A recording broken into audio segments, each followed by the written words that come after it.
Got a quick video here on my MGA. Things aren't quite matching up on the tonneau that came with the car and the actual lift the dot connectors that are installed.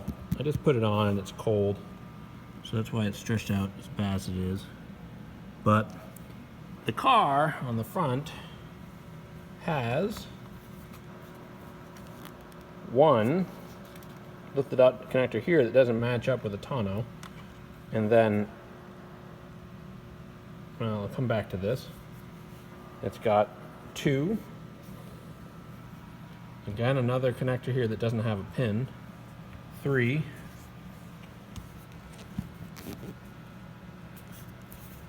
I've got the fourth. One that's missing. And the fifth. And then you can see over here I've got yet another one that doesn't have, it's not in the right place, I guess is the right way to put it. Then I can see on the actual tonneau here where I've got the one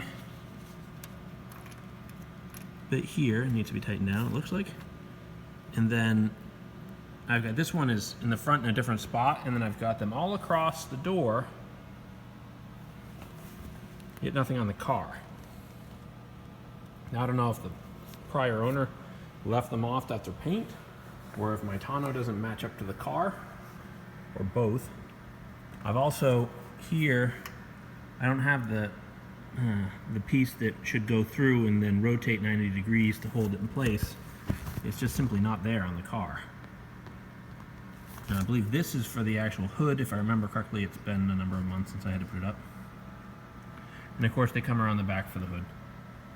But then on the back here, these all match up. 1, 2, 3, 4, 5, 6.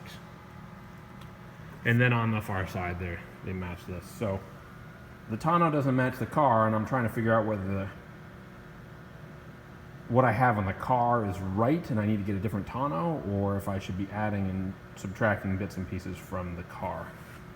If anyone has any advice, please let me know.